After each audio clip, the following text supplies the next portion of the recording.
Gente, o dia 15 de janeiro de 2025 entrou para a história do país. O vídeo do Nicolas Ferreira desmontou a narrativa do desgoverno sobre o monitoramento do PIX. Desmontou completamente. E a imprensa vendida, que passou dias tentando desmoralizar os questionamentos de nós de direita, ficou sem saber o que fazer, ficaram perdidinhos. Simples e didático, o vídeo do Nicolas assim, furou a bolha, atingiu mais de 300 milhões de visualizações, gente, assim, é histórico. E abriu os olhos dos trabalhadores brasileiros. Aí, perdidos, os jornalistas militantes sentiram e muito como eles não conseguiram apontar nenhuma fake news no vídeo. O jeito aí foi admitir que Nicolas tinha razão. Não, o PIX não será taxado, tá? Essa foi uma das maiores fake news que conseguiram colar no governo. Agora, nessa discussão toda, a gente tem que separar o joio do trigo. O governo não vai taxar o PIX, mas, e aí que mora o detalhe, o governo estava pronto para fechar o cerco na cobrança de imposto de renda de trabalhadores, por exemplo, informais e que movimentavam mais de R$ 5.000 e que não estavam pagando o imposto. Essa é a realidade, né, Otávio? Vamos colocar que a gente preparou um material sobre essa questão do vídeo do Nicolas Ferreira, porque teve um alcance gigantesco, acho que mais de 300 milhões já estava, né? Um negócio assim. Isso. O alcance foi enorme, até gente do governo, conversando com gente, quanto? 380, né? Milhões. Até gente do governo me disse, olha, o vídeo consegue explicar de maneira, eu ouvi a expressão impecável, o que ia acontecer. Claro, tem exageros, mas tecnicamente o vídeo conseguia dizer o que o governo estava querendo com a instrução normativa da Receita que teve que derrubar, que é a história de que ia fechar o cerco, nos 50, quem ganhava 5 mil, quem movimentava mais de 55 mil, ia fazer isso via fintech, via maquininha, porque já fazia antes em relação a bancão, né? Os bancos tradicionais. Né? Que era o que estava defendendo. Pois é, mesmo com toda a estrutura e recebendo mais de 300 milhões de reais do desgoverno, a mídia teve, dessa vez, que se curvar à verdade. Até a blogueira Daniela Lima perdeu toda aquela arrogância habitual dela, insuportável. Agindo sempre como porta-voz do Planalto, Daniela apareceu toda tristinha ao ter que noticiar que o governo perdeu. E a direita, na verdade, a verdade ganhou. O governo Lula colhe uma derrota dupla, demonstra fragilidade e cansaço há 2 anos da eleição. Daniela, quem diz isso? Governo, aliados do governo, oposição e especialistas em marketing político. Eu vou pedir para o nosso time trazer aqui, descer aqui um pouquinho, essa página lá do blog, porque eu queria destacar a primeira aspa que está em negrito aqui, muito obrigada, que está em negrito no blog, pode continuar descendo, muito obrigada. Aqui eu explico, né, que nós ouvimos, pode descer. Tudo bem, vamos aqui na fechadinha, aqui, ó, muito obrigada.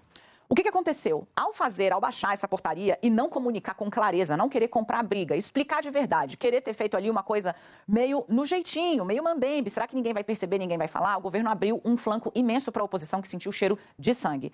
Teve fake news? Teve. Mas teve também debate político, que o governo não se apresentou para fazer. E é importante dizer isso. Ao fim e ao cabo, o que o governo decidiu fazer ontem? Depois de não ter entrado na arena, ter tomado uma sova, um aliado do Lula me falou, foi 7-0, decidiu revogar a norma. Olha o que disse o presidente do PP, senador Ciro Nogueira, aqui para o Conexão. O recuo, da forma como ele foi feito, demonstrou uma fragilidade do governo como há muito tempo eu não via. Ciro Nogueira é um opositor do governo, mas é um pragmático. Segue ele. O problema, para mim, não é só de comunicação. O governo, como eu disse, nem se apresentou para fazer esse debate propriamente dito. É o Lula. Ele parece estar de saco cheio, sem apetite para governar. Está blindado. O Ciro Nogueira usou a expressão, ele está numa redoma. Os problemas chegam na sala dele quando já é muito tarde para decidir. Vem os relatos de que o Lula ficou irritado e tal, o estrago já estava feito. De novo, o governo nem sequer se apresentou para defender a posição que a sua ala burocrática na Fazenda decidiu ali tomar. Ok, Daniela, e o que dizem os aliados do governo? Que a revogação, esse recuo, era a única saída, eu vou trazer aqui para vocês, no Ipsis Literis,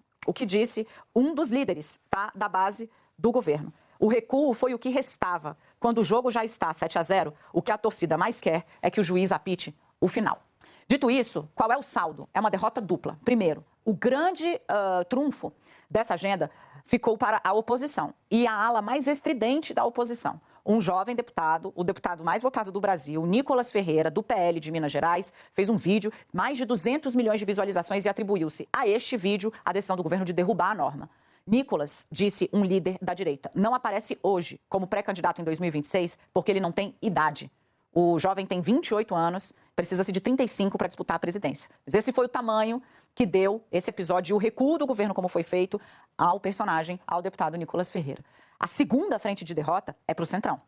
O Centrão já estava cobrando o governo a fazer uma reforma para além do que Lula vem sinalizando e está disposto a fazer. Dizendo exatamente que o governo está desconectado e o Congresso, gente, com esse episódio, vendo um governo que se ajoelhou para o que ele próprio está dizendo foi uma avalanche de mentiras, então estão governando por ele via mentira, fragilidade. Governo frágil, Congresso com fome, o resultado, você já entende. Mais espaço para o Centrão, que está com a faca e o queijo na mão, num momento em que o Lula precisava mostrar mais força. Ô, gente, alguém pega a Dani no colo. Tadinha. Se não conhecêssemos, ficaríamos até com dó, não é verdade? Mas isso é o que acontece quando alguém que deveria fazer jornalismo age como braço do governo.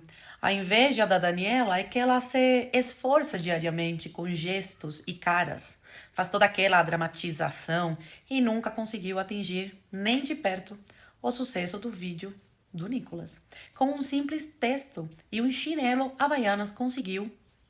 E aí bateu o desespero. Olha só o surto dela com a explicação do governo. O governo acaba de publicar a medida provisória. Eu vou jogar direto para Raquel Porto Alegre, porque assim, eu li o texto, Raquel, eu li o texto e, sinceramente, isso aqui, gente, é um recibo em 3 vias do fiasco que foi esse episódio por um governo em sua terceira existência, um governo de um veterano que cometeu um erro primário e atroz. Bom, explica o que a MP diz. Ela, para mim, diz o óbvio.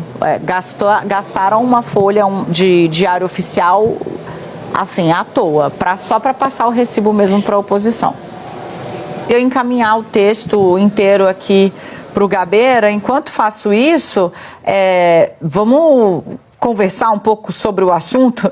Eu não vou falar mais nada, Valdo. Para mim, é pequenininho, Gabeira, o texto da medida provisória. A Raquel trouxe tudo aí. Para mim, na verdade, um recibo assinado em 3 vias de papel timbrado do tamanho do pepino, da derrota, do vexame, do erro atroz que o governo Lula cometeu e do troféu. A oposição podia emoldurar essa medida provisória e colocar no gabinete. Acho que funcionaria. Olha só como ela ficou informada, como se fosse mesmo parte integrante do governo. Ou será que é mesmo? Enfim, nada como a verdade derrubando as narrativas de uma mídia vendida que agora quer pular do barco e faz contorcionismos para mudar o discurso. Mas nós não vamos esquecer que a culpa também é deles.